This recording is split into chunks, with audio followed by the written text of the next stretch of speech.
Well, hello. Good evening. Welcome to When Wisdom Talks. I'm Alisha. And I'm Kadesha. And I'm Naomi, bringing up the rear. Lord help us. Every week we doing something different.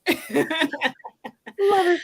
Welcome, each and every one of you, to When Wisdom Talks with your host, Alisha, myself, Naomi, and Kadesha. We want to thank you for all of you who tune in every single week and just let us know how much you love us. We appreciate you so much for just tuning in week after week. And if you are a newcomer, listen, go on to the chat, go to the comment section, and let us know that you are a newbie so we can give you a shout out. We want to make sure that we acknowledge you for hopping on and hanging out with us. This is another, well, you know what? This is the last Thursday. Actually, yeah, the last Thursday in March. Can somebody tell me where the month went? Where has the time gone? I'm just trying to figure that out. We're going into the fourth month of the year, y'all. Yes, ma'am. We Oh are. my gosh, second quarter of the year. I hope everyone is off to a great start. Maybe some of your New Year's resolutions, you've been able to check boxes off. I don't know. But we'll talk about that a little bit later on in the show. I'm not going to give it away if you haven't gotten started yet. Anyway, I just want you all to know how much we love you. And of course, you know, our mission is to empower all of you to live better and wiser through engaging discussions, fun activities, and inspiring special guests. And this week, tonight, we have a special guest. But I'm going to kick it on over to Kadesha so she can let you know what we got brewing for you tonight. Not brewing. Yes. When you mentioned the last Thursday of the month, I'm like, oh, shoot. Tomorrow's April Fool's Day. Don't come for me, nobody, with no April Fool's jokes. I don't need it. Okay. I live with a jokester, so I don't need any more. Okay.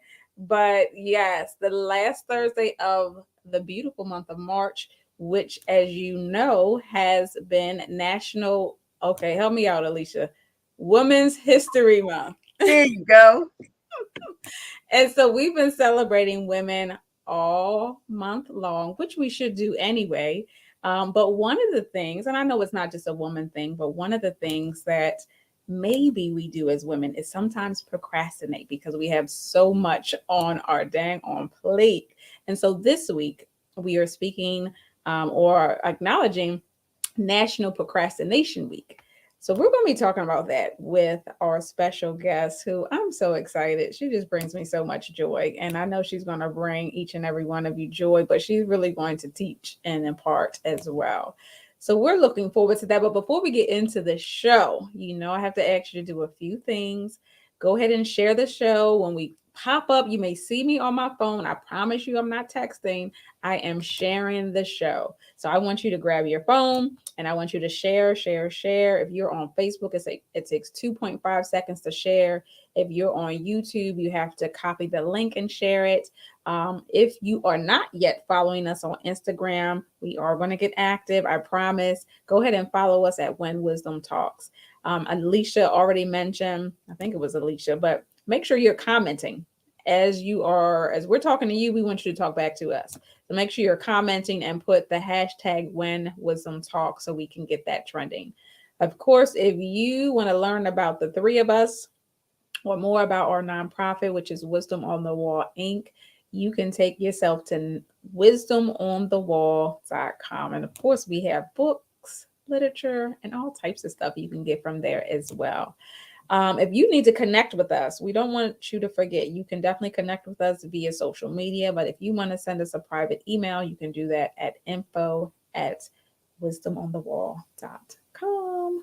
All right, we're hopping in. I'm sending it over to Alisha.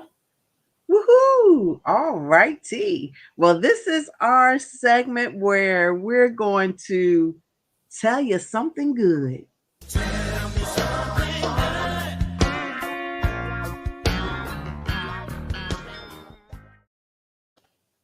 Well, you guessed it. We're going to tell you something good, whether it's a good story that we personally took place in, some good news. I don't know. Whatever it is going to be good, y'all. So, uh, while we're doing that, we want you to chat away as well. If you have something good or something popped up for you that was a good story, put it in the chat because we'll definitely read it and check it out as well. So I'll go ahead and kick us off. And I guess mine tonight is a twofer, if you want to call it that, in that as Kadesha mentioned, the last day of the month, but the last day of Women's History Month. And I was watching the World News the other day, and they were doing a story on the first female fire chief in Los Angeles. So you think about, like, this is the third largest firefighting force, for lack of a better word, and this is the first time in the history of it that they've had a female chief, and she was actually being sworn in. So I want to say kudos to Kristen Crawley, who is the first, again, fire chief in Los Angeles.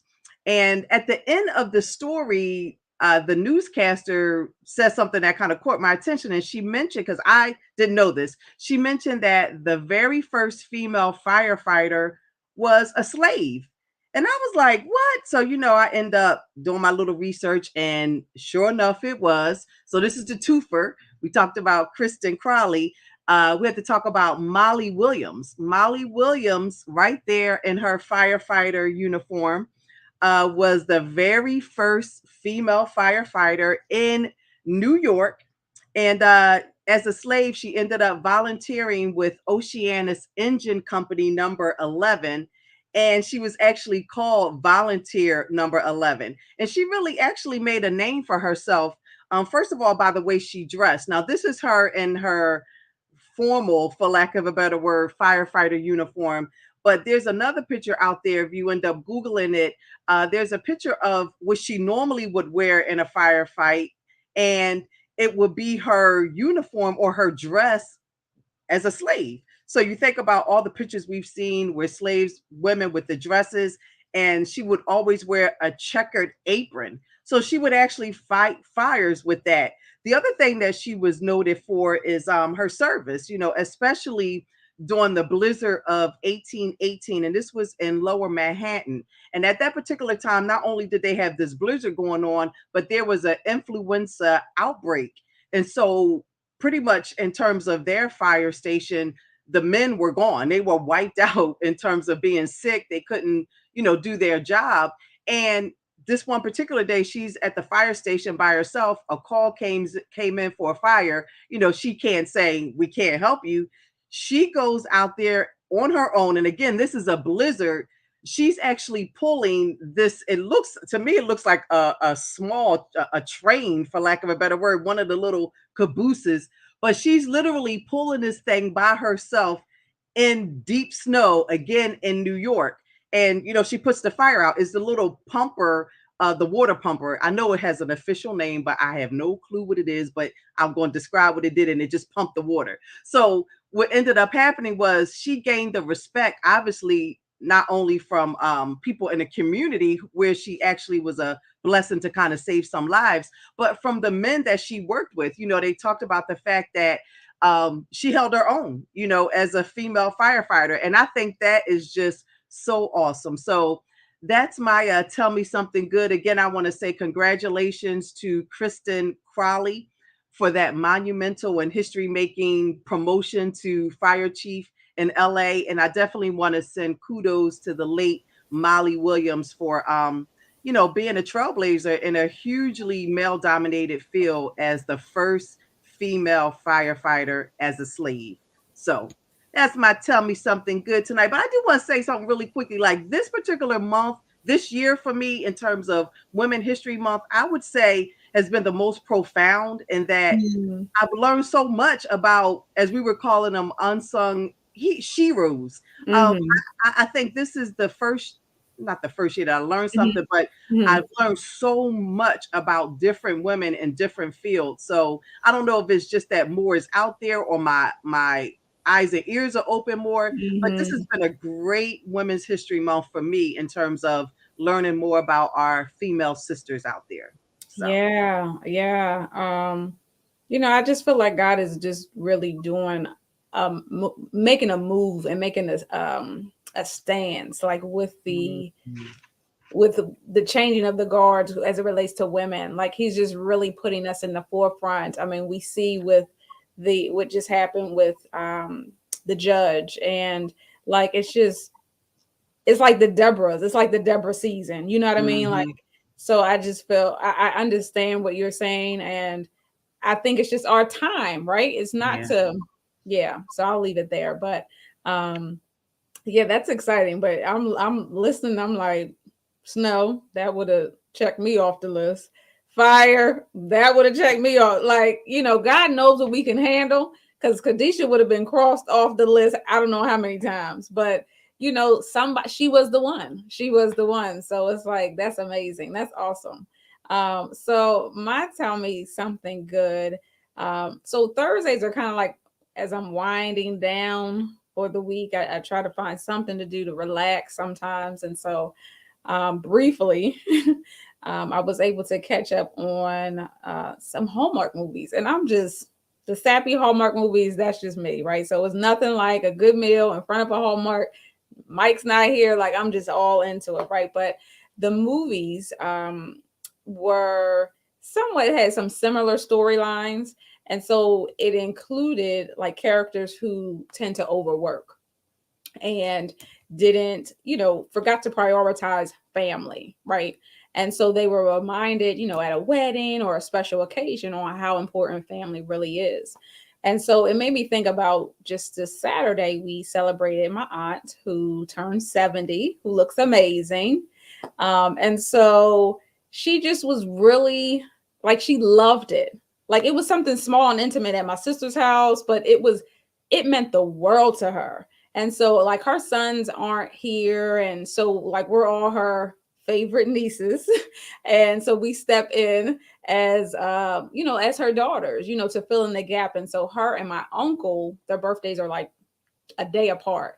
And so one of the things that she said was like, I didn't have to share this day. Like, and she never gets a cake. And we had a cake. It's like it was so meaningful to her, right? And we're just gathered around, they playing Pacino and just doing regular family stuff. But it's like it meant everything for us all to be there for her. And so just seeing those movies and then celebrating my aunt just help me to recognize that, and to really the point that I'm getting to is to encourage everybody that when it comes to procrastination, like let's not forget about family and let's not put that off, because we only get one, right? And we just want to hold on to them for as long as we can, but it's like we only get one, so let's make sure that we make time for that. And so that's my tell me something good. My favorite aunt. Well, all my aunts are my favorite, but the joke was like I was her favorite niece, and everybody was like, "Well, I thought I was your favorite niece," So, but it's like she babysat me when I was young, and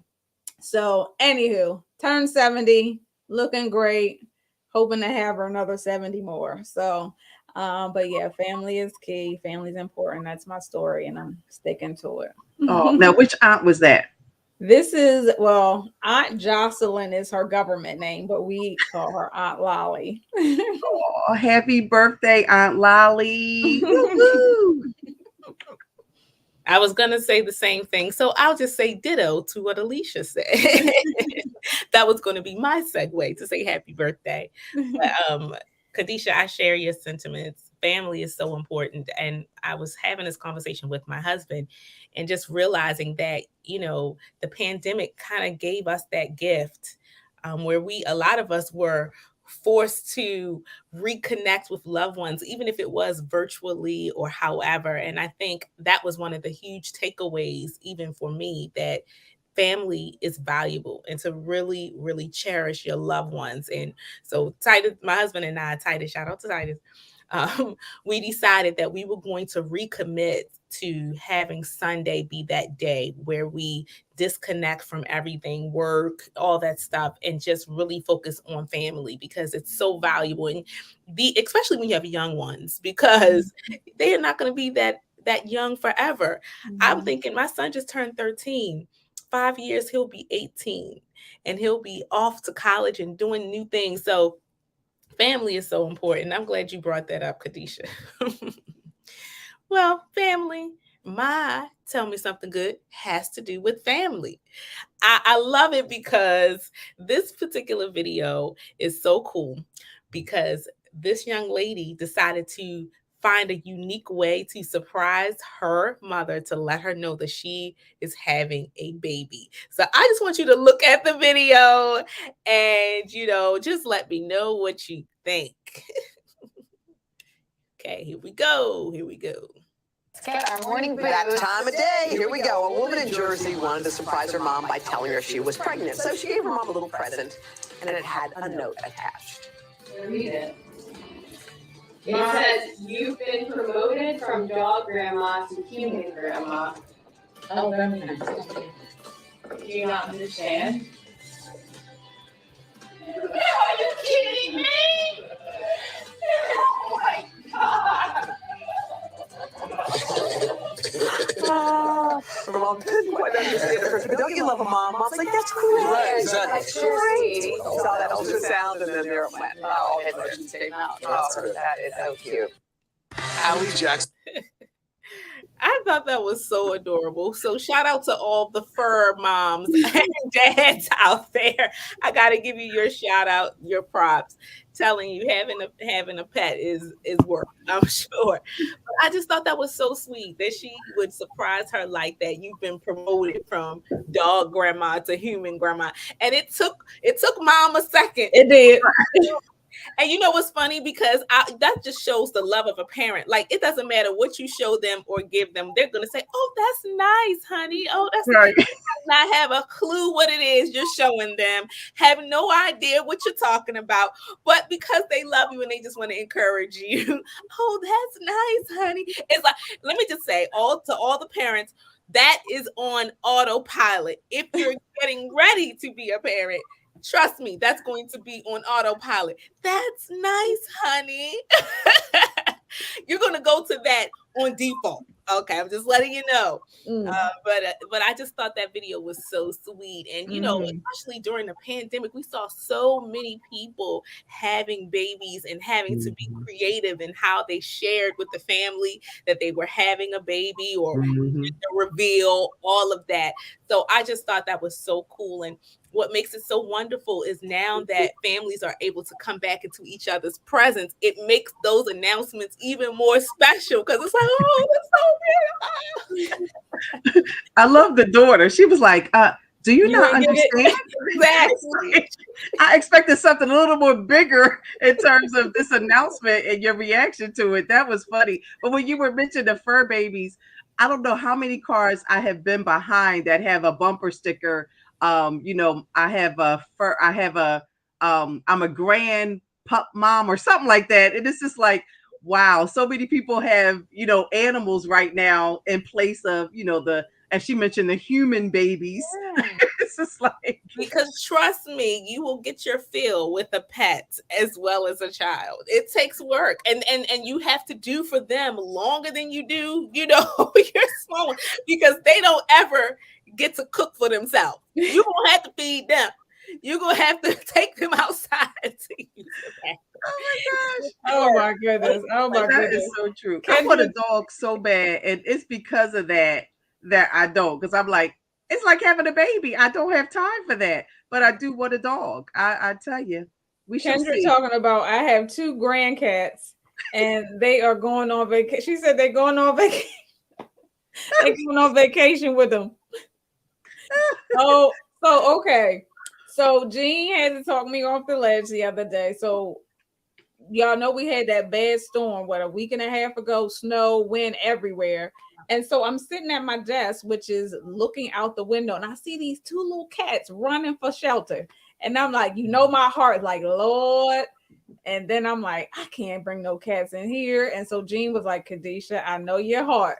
But Mike was like, Mike did come up with a compromise. He's like, maybe we can build them a little shelter outside. So, but I did think about these cats roaming around, bringing them on in. But Did he build it? Did he build the shelter? no, child. Well, the snow left. The snow left. So, It was a nice idea. it was a nice idea. He would do it though. But I did think about bringing in some cats up in here, but we're gonna put that on pause for now, and we'll resume at the appropriate time. I love it. I love it. Exactly right. Next thing we know, she gonna have a bumper sticker on the back of her car. Her grand- no, yeah, but that's exactly cat mom. Oh my gosh, Sharpie, too funny. I love it. Awesome. Well, this has been great, ladies. But I'm excited about this next segment, so I'm going to shoot it back over to you, Kadesha. Honey, excitement. I don't know if excitement is the word. Whatever excitement times 3 is, that's what I am. So I am looking forward to it. Like I said, we are, I don't even want to say honoring, but we are acknowledging National Procrastination Week. Okay, it is a week. It is. Look it up. Okay, Alisha found it. It's a week. I promise you it is.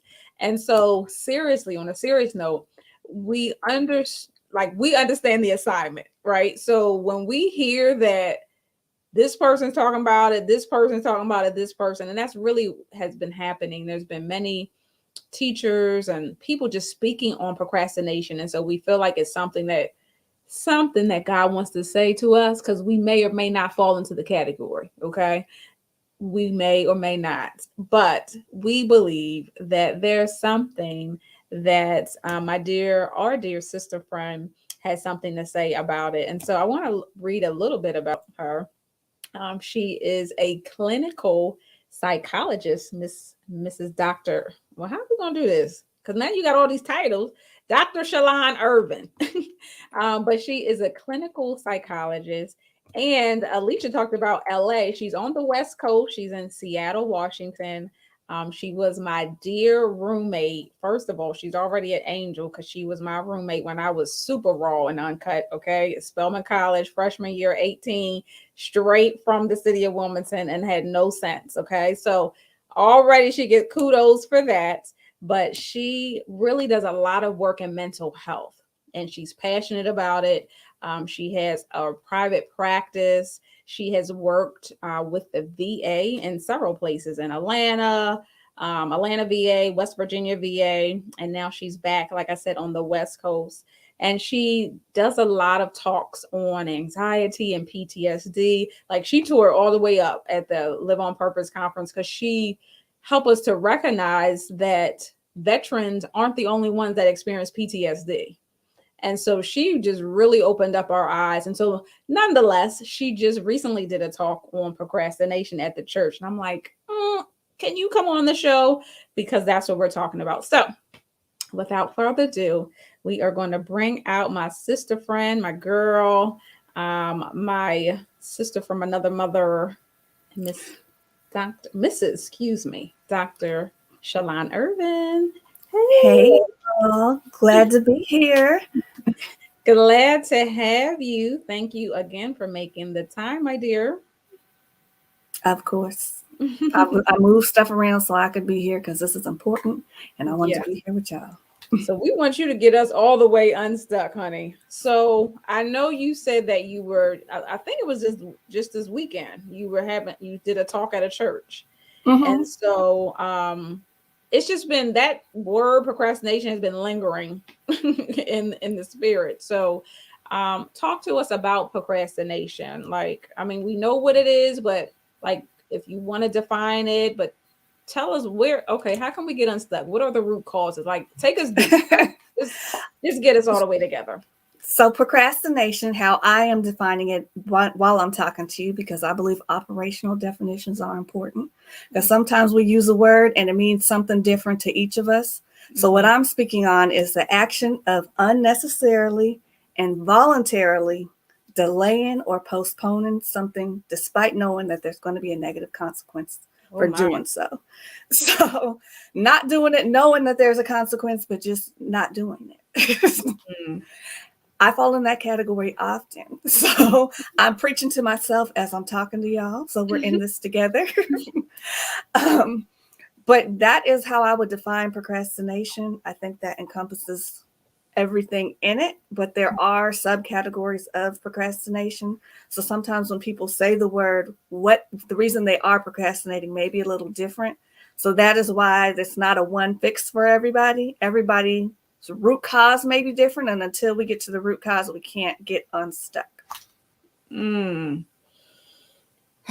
So we have many root causes because we're all different.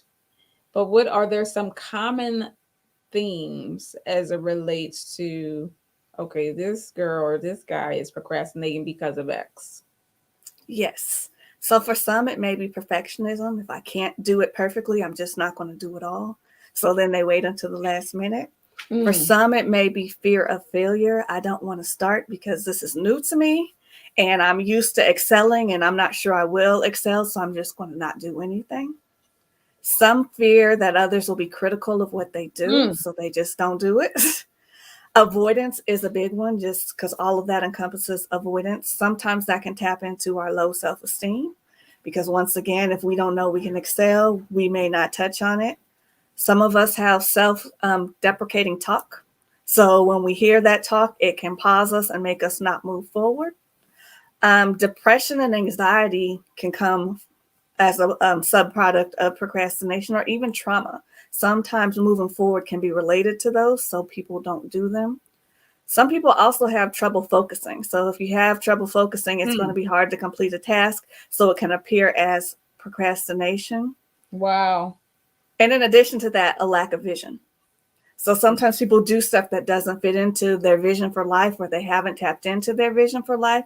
So there's no meaning or purpose behind their actions. So they just don't move. Are y'all listening to this? Somebody over in the chat said, me. Deborah, which one is me? Which one you referring to? Because you listed so many, and help me.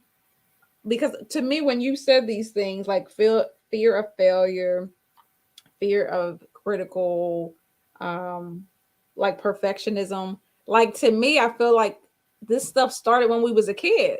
Like, look, like who taught us, or you know what I mean? Like, what was the influences or the environment that we were in that like told us failure was a bad thing? You know what I mean? I mean, it does start really early. Our self-talk is usually a reflection of how others have talked to us. Usually how we interpret things, especially as a young child, like you get those messages and then they carry on. And also how we learn.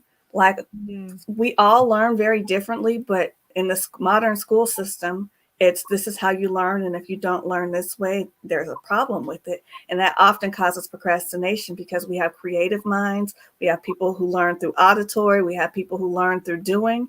And if you're not able to tap into those things, you can feel like you're a failure when you're really not. It's just not the way that you move.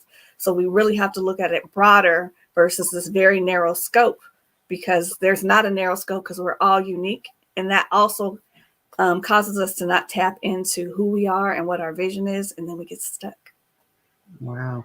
That is huge right there. Oh my goodness gracious. But I was kind of thinking the same thing you were thinking too, Kadesha, in terms of like where did this all come from? But as you were talking, it just makes me reflect on when you think about school, it's performance based. You know, you get A's, B's, C's, or whatever, and you know, your goal is to get an A. So if I'll be honest, I'll be transparent. My thing is perfectionism. You know, it's like if I can't do it to the fullest, then I don't want to do it, or I'll, you know, push it off. And I think a piece of that goes to fear of failure because you don't want to fail. And I think back as we're talking, you know, that was like the big thing, getting straight A's in school. And again, it's that what you're taught, you know, you're taught to excel.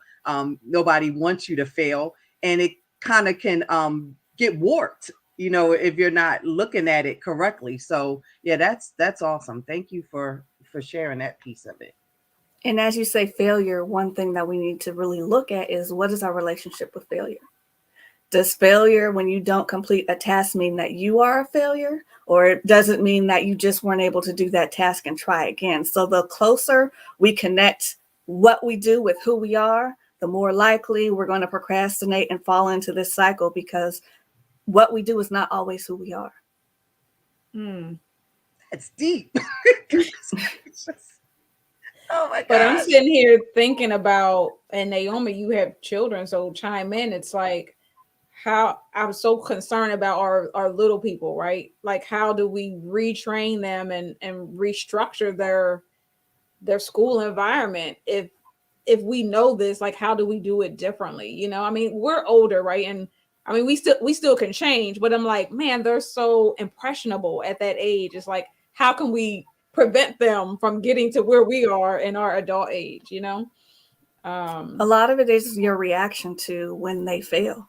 What do you tell them? What message do you send? If you send, oh, you didn't get an A on this, you know, like I was taught B means bad. So I'm like, oh, if B means bad, I can't have B's. And I internalize that. So it's really the message we send, because we all are going to fail, which just means that the first time you may not get it, the second time, whatever it may be. But what message are you sending to them, and how are you reinforcing that failure when they do? What are the words that you share with them when that does happen? How do you motivate them to move beyond? Because if you just punishment is not effective. It does the opposite. Oh my gosh, Dr. Shalon, I was going to say the same thing because, and it's so funny that we're having this conversation because a similar thing just happened. And I had to talk to my daughter. She's a high performer and she's used to getting A's and B's, and she made the honor roll. But there was one class where she got a C. And so we had to have that conversation. And I said, listen, I said, if that C was something that you worked really hard for, then be proud of that. You got A's and B's in all your other classes. It would be very unfair for us to be upset because you have that one C. But let's talk about what happened, because we don't know what could have happened. I said, what happened in that class? So those open discussions make them feel comfortable with letting us know if things are falling behind. You know, a lot of times children get afraid to tell their parents, to talk to their parents about when they're losing focus, when they're falling behind, because they're fearful of the response. But if you create an environment where the children feel safe to share, when they get into those situations, they will open up to you. However, if you close them off, and as Dr. Shalon said, you start to punish them without even listening to them, you've already set them up. You've already lost them. And so that's huge in our house, that open dialogue. Just tell me, you need coach class? All right, well, let's talk to the teacher, find out how we can get that, you know. Yes. And it's funny, we were talking about animals earlier, because that's what I can relate to, is having animals. And they're very similar. You know, when you're teaching a dog how to sit or to go fetch a bone, it's like when you reward them, they understand that what they're doing is the right thing, right? But it's like if you punish them, then it's kind of like they go in the closet and, you know, they don't respond well. So it's not even just with little people, it's, you know, with the fur animals as well. But Kendra said something over here that I think is worth talking about. She said, another thing for me is that I actually seem to work best under pressure, but then that pressure becomes overwhelming, so I put it off. So that was one of the things that we talked about in this leadership training I just had this past weekend, where we talked about procrastination, that one of the myths or lies that we tell ourselves is that we work better under pressure. But the reality is, at least for me, and it seems like for Kendra too, and others, is that it really does come with anxiety. Once we wait to last minute, it's like that sense, it's like it's heightened at that point. So it's like, can you speak to that? Like, what is that telling us, that we work better under pressure? But it's like, is that really true? To a degree, it may be true, but that taps into that perfectionism, because when you have a short amount of time, you just have to dive in and do it. So there's several different types of procrastinators. You have maybe the performer or the perfectionist, where they often think, I can wait until the last minute and do it, because it's really feeding into their perfectionism. Like, okay, let me get it done. I have to do it, so I don't have time to not, because anxiety can motivate us. So sometimes when we have a level of anxiety, it's like, I just got to get it done, and we shut everything down. We also have others who are dreamers. Like, they have all of these ideas, but because of those ideas, they can't get past what's in their mind and actually apply them. So it's like, well, what about this? And what about this? You also have people who worry, so that stops them from moving. You have the defier, which is also sometimes the people, well, I can do it in 10 minutes. So they put themselves under that pressure because they're trying to challenge themselves. And that can be good or bad. Yeah, people who also can be called crisis makers, like when they're in crisis mode, because we as humans sometimes are addicted to chaos. So when there's chaos, we can get it done because that's what we're used to. So that is another reason why a lot of people put that additional pressure on themselves to get it done. And then like the overdoer falls into that too. So there's just various reasons people do it. And you just have to tap into, once again, the root cause of, why am I doing it? What message was I told that makes me believe this? And is it true? I think this is the first step to really overcoming, actually hearing what causes it and seeing yourself somewhere on that spectrum. Because I don't think we talk about it much. Of course, we internalize it, and in our mind, we're going over these things, but to actually hear it, to me, is like, yeah, it's eye-opening.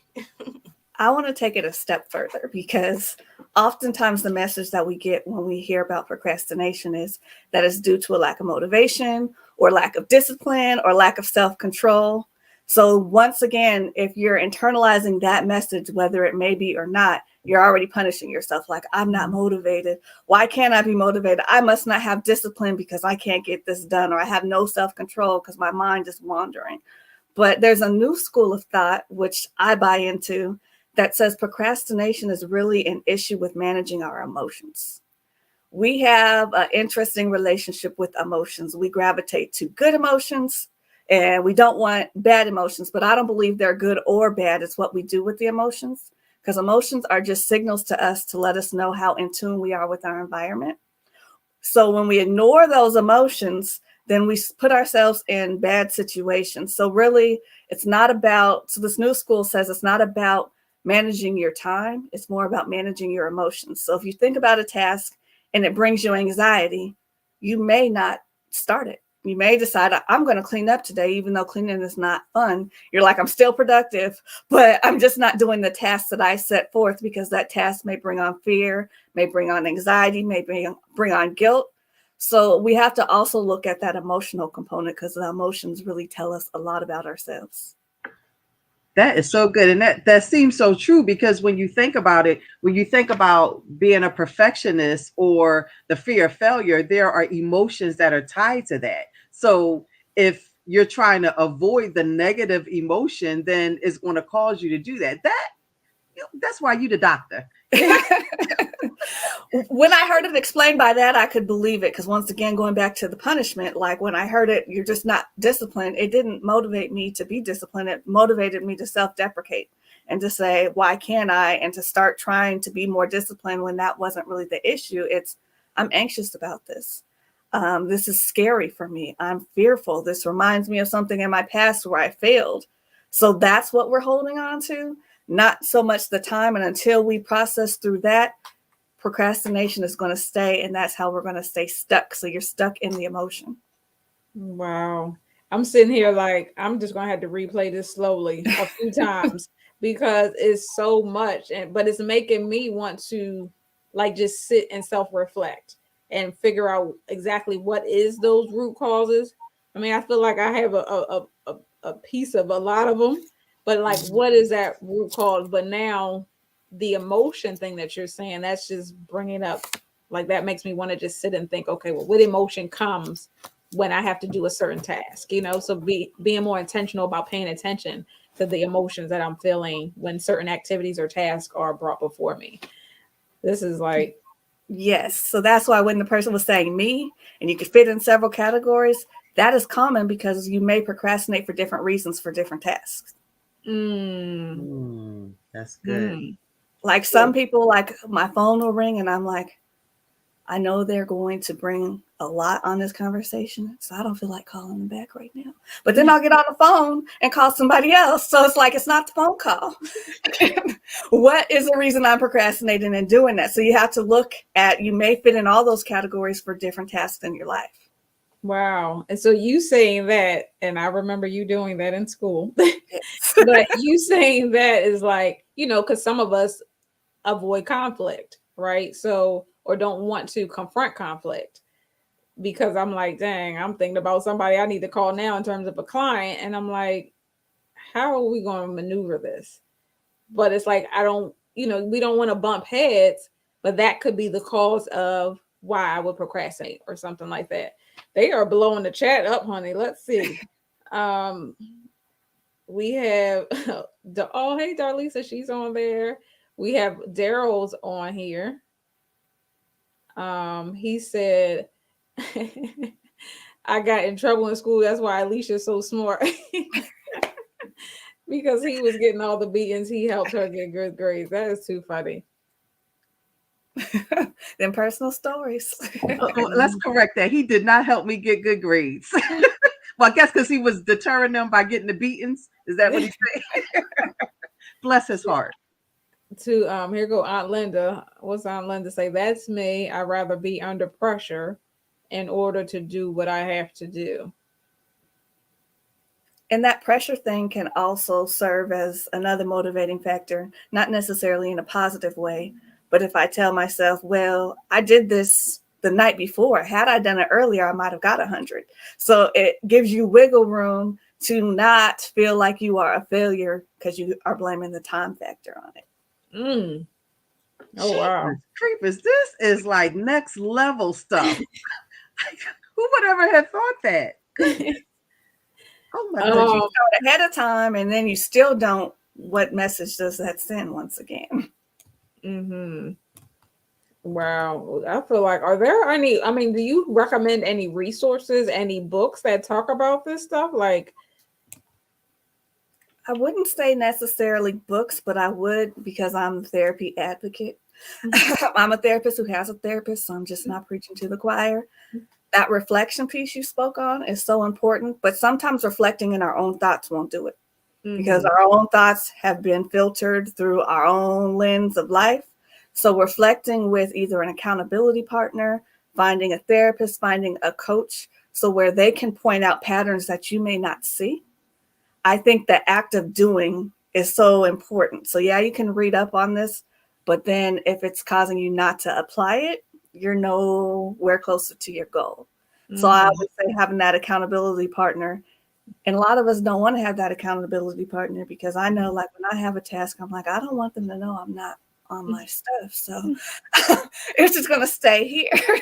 And that is the purpose of that accountability partner, just so that there's someone else who can say, okay, you've got a week, let's get this done, and hold you accountable in a loving way, not the punishing way. And isn't it so much easier to hold others accountable than it is ourselves? Yeah. I don't know. Maybe that's just my story. No, because your emotions aren't attached. Like when someone else tells me a story, my personal emotions aren't attached to that. So I can weave through and tell them everything, because there's emotions aren't keeping me stuck, because it's what you're going through. Right. Carolyn said, I am getting my freedom tonight. Freedom, yes. Join the crowd, Carolyn. We were literally just talking about this earlier. I said, girl, make sure you tune in tonight, because that's a conversation that her and I have often about, just this delay spirit. Delay. Yes, and setting too large goals without breaking it down. Like if the goal is too large, it's going to overwhelm you. So maybe Mm. setting your day, scheduling it in 15-minute blocks instead of hour blocks. Like if I can read for 15 minutes, I can check this off and feel accomplished. Now, if you do 30, great. You've done more, but you're training your brain and you're training yourself in a pattern of I can do this versus, okay, I need to study for 4 hours. That's probably not going to happen. Bro, you got that right. 4 hours of me studying. You know, I'll be fall asleep in a minute, Shalon. Yes, sleep won't come easy at night, but try to study or do something that you really don't want to do. I guarantee you're going to fall asleep. Man, my street.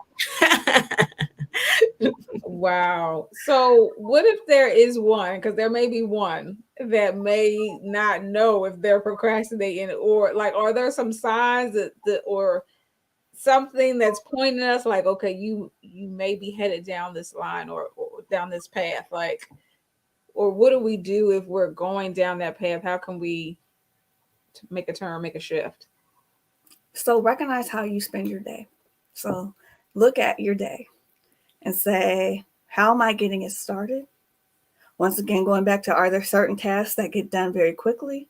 Are there things that don't get done very quickly? Are you one who waits to the last minute every time? Because that can be a sign. Are you someone who worries a lot? Like, so you want to look at all of those symptoms, but being easily distracted, not being organized, feeling tired a lot, those are indications that procrastination may come, because sometimes it's not physical exhaustion. It's, I know that emotion is going to take me out, so we're just not going to do it. Mm. Look at Alisha. Alisha, you ready to pass the offering bucket or what? Look, I'm over here like, girl. I'm writing notes and I'm like, oh my God, everything you're saying, I'm trying to write down, but I think I'm going to have to do your number, Kadesha. Go back and I can't. just I'm slow not play even going this to thing. keep up. Look, Dr. Shalonda is all in the Kool-Aid and she know the flavor. It's red. You in my Kool-Aid. I'm telling you. She's making us bleed. OMG, this is Oh too my God. much. I feel like we all need to be on the Dr. Irvin couch, like You one know? at a time. I might be joining you there because, like I said, I'm part of the club too. So, Oh my goodness, this is too much. So, some ways for us to start to crawl out of this. So, I heard you speak about accountability. That's huge. I feel like we need to mention that again because I think, we've been celebrating women all month. Sometimes women like to do things in isolation. We create these stories in our head that we don't need people to do X, Y, and Z. But to overcome this thing here, I heard you mention accountability. So that's one of the ways. Any other ways that we can start overcoming this thing? reducing multitasking. Now, I know that's the hard one because sometimes we think we're so productive because we're multitasking. I'm doing this, I'm responding to this email, but you're not focused. So you are going to burn yourself out way more, or you're going to pay particular attention to something that's a little easier to do so that you can feel successful. But then that other thing is still sitting there. And at the end of the day, when you've gotten through your day, yes, you're tired, you got all these things done, but then there's that task that's sitting there looking at you. Like, but you didn't touch me. And you carry it over and you carry it over and you carry it over and it still doesn't get done, which then impacts your self-esteem. So although multitasking is something that we all commonly do and it makes us feel good in the moment, it has major detrimental impacts at the end, but it can be a good identifier of what you're avoiding. Like them taxes that my accountant emailing me about. Yes, because I mean, especially in this tax season where many of the deductions have been taken out, like I don't want to look at what I may have to pay. We're not doing this today. I'm already overwhelmed. The news is on, like all this is going on. I don't want to take on those emotions, so I'm going to avoid them and I'm going to watch Netflix. Because I've earned it because I did all these other things. I did. That's why I can watch my homework. Yes. Oh my gosh. I'm over here like you are just reading my mail because I think I'm like the queen of multitasking. And I always wore that as like a badge of honor. Like, I could do this and I could do that. But you're right. Like your focus is diverted. There is no way you can do everything correctly and succinctly and completely and whatever other word we can use there. Yeah, get out of my mail. But I think I I will. got Kool-Aid. Yes, the What red she said, Kool-Aid. she said the flavor was red, Naomi. Yeah. Not cherry, Not but red. Red. But I think what you touched on, because many of us say that we're exhausted, and it really is the mental, because we're Mhm. doing 35,000 things, checking the email, trying to drive through the red light, ordering grocery. We're doing so much, and that makes us mentally tired, exhausted. And then we wonder why, because we've been multitasking all day, that we're drained by the end of the night. One more thing that nobody wants to hear, including myself, Uh-oh. is disconnecting. So disconnecting from the internet, disconnecting from your phone, disconnecting from your smart device. Because what's actually happening, because we live in this world where everything's at our fingertips, is we're training our brain to think that things need to be instantaneous. And what these things do, like if you find yourself playing a game on your phone or watching TV, is it's sending you automatic dopamine, which makes you feel better. So some of these difficult tasks don't bring you that hormone. They don't make you feel better. So you avoid them for things that do, and you sit and do nothing that's productive, but it's something that's making you feel better. So the art of disconnecting is a real thing, because sometimes you can feel like when you're not doing something fun that you have attention deficit disorder. But what it really is your brain is like, nope, give me the dopamine. Let's find something fun. Mm. That's good because that's confirmation. We dealt with that last week, the National Unplugging. Day of Unplugging, and you took it to a different level with regards to it. Yeah, that's good. So thank you for confirming that we were on the right track. You're on the right track. You are training your brain for instant, like, give it to me now. And that's not how long-term goals work. And you know what just came to my mind? A lot of children now are being diagnosed with ADHD. However, that might not be the issue. It's just that they are so plugged into technology that, like you said, it's that addiction to the dopamine, or that attachment to that. That just opened my eyes. I'm just saying. So thank you for that. That and divided attention. Like when I worked a lot with trauma survivors, they were like, I don't have a good memory. I can't do this. But what was actually happening is their mind was bombarded with safety.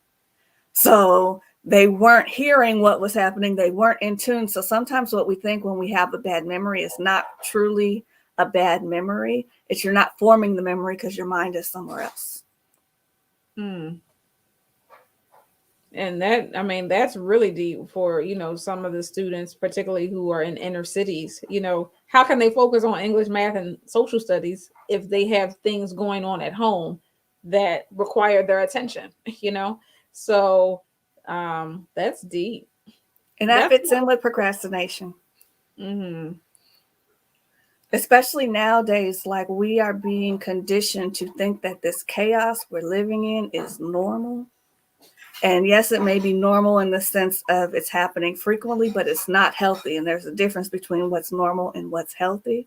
So because we're being conditioned, okay, we're in a pandemic, but you still need to work. Wars are going on, but you still need to work. Gas prices are what they are, but you still need to work. Food prices, our basic levels of survival are being challenged daily, but we're still having to go to work. We're still having to do some of the higher level functioning, but science says when your basic needs are not met, you can't focus on those things. So a lot of this also goes to lack of focus because we are being conditioned to live in chaos, and that's not how our bodies are wired.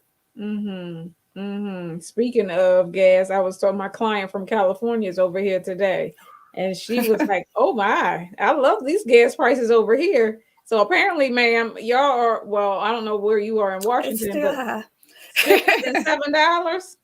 But you see how you're conditioned to that? Because even if it's $4 last year, I would have been complaining. Like, I'm not paying this, even though I still was putting it in. But now I'm like, ooh, $4. So that's how conditioning works. Mm-hmm. Yes. Matter of perspective. Oh my gosh, yes. You know what you were talking about? There are no resources out there, and therapy. That's good, but I think you may need to be the one to create this resource here. I mean, we definitely talk about authorship. You may need to think about that. I mean, because everybody can't get to you because we would want to come to you. So yeah, you might want to think about that thing. I'll think about it, but part of the reason I was hesitant to do it because one of my ways of procrastinating is reading. And I'm like, ooh, if I'm gaining the information, then that's good. But I'm like, but you're still not applying it. So Alicia brings up a good point. So now that we are doing a lot of things virtually, people can utilize your services, even with you being on the West Coast. So tell us how we can get in contact with you if we want to have you out for a speaking engagement, even if that speaking engagement is virtual, or if somebody wants to sit on your virtual couch. Yes, I have a website. It is drshalon.com, and that has all the ways in which you can connect with me, whether it be Instagram, email, phone. I do respond. So that is the best way to get in touch with me because it has all the avenues to do so. I love it. drshalon.com. What we have on Linda saying over here. Did you type that in the chat, Naomi? Yes, no, I was going to ask a question. So, doctor, is it abbreviated or spelled all the way out? Oh, sorry. DRCHALON.com. Perfect. I'm going to put it in here too. I think I got it right. Yeah, I got it. What's Aunt Linda over here saying? When I was younger as a teenager, I was sent to a psychologist and he told me I know how to analyze myself. I can relate to that. That's how I got into the field. So yes, but it still does help to have somebody who is good, because not everybody's good, be able to hold you accountable. I'll say that not everybody's going to be a good match. So don't judge the field by someone you don't connect with, because you're not going to connect with everybody. That's right. I mean, that's life. You ain't going to connect with everybody, but there is the one. So before we go, any closing thoughts, anything you want to tell us so we can get ourselves on the track of non-procrastinating? Yes, do not beat yourself up for what you didn't do. Take the next day to move forward. Write out those goals, break them down by time. I'm going to spend 10 minutes focused on this, and don't overwhelm yourself trying to perform. You are enough as you are. These are just enhancements to help you enhance the world. No, we can do it because Shalon said we can. You can do it, and then once you start believing it, you will. Yes, I love it. This was so good. Oh, yes. I'm gonna have to replay, like I said. Go back and watch the replay. Thank you so much for taking some time out on your busy scheduled day, week, year. Well, thank you, and I would love to come back if another topic presents. Yes, ma'am. We'd love to have you. Woohoo! Love you, lady. Love you too. See you later. Bye. OMG. Are y'all full as a tick, as they say? Oh my goodness. They say you can stick me and I'll pop. Is that what it is? Whatever. Wow. So good. That was I'm ready to pick up my journal. I'm ready to talk to myself, talk to God, and then find me accountability partner. Oh my God. That part is definitely bringing out the accountability and being open to. I remember saying that in a conversation we were having, like accepting your help, like as people come or even as you're looking, really being open to receiving somebody, because nobody likes to hear that they're less than perfect. Nobody wants to hear that, but it's important to embrace hearing things that can enhance you, as Dr. Shalon said. I like the way she put it. Enhance, because you're enough. Absolutely. And it's like we're supposed to be less than perfect. Like, I think we need to just retrain our minds, because God doesn't even expect us to be perfect. That's something we placed on ourselves and other people placed on us. But that's not his expectation of us. That's right. You know, so Yeah. people are just thanking us in the chat, thanking Dr. Shalon. They really enjoyed this. I mean, they were talking up a storm on that other side. So That's awesome. Awesome. I think, can we do a woosah? Woosah. Like a deep breath or what? Oh my Wow. goodness. She is Well, awesome. Yeah. Yes. pretty amazing. Pretty amazing. So it's funny. So one of a good friend that we both, Dr. Shalon and I, went to school with, I thought she said this quote, but really it was Benjamin Franklin who said, "Don't put off until tomorrow what you can do today." And so I think that's a perfect way to end it. Why wait till tomorrow? Tomorrow isn't promised. We are committing to make the most of each day. So we appreciate each and every one of you. Dr. Shalon, we appreciate you so much again for being here. And we look forward to what's going to happen next week. So we hope that you'll be here same time next week, Thursday, 8 p.m. Eastern Standard Time. Of course, this episode, When Wisdom Talks, was brought to you by Wisdom on the Wall, Inc. and Be Inspired Global. Remember, we are empowering you 3 times a week. So this is our third stop. And until we see you again, we want you to stay safe, stay blessed, and stay in faith. And we're going to add one, stay enhancing. What she say? We enhancing the world. We're going to stay enhancing. But have a good night, y'all. See ya.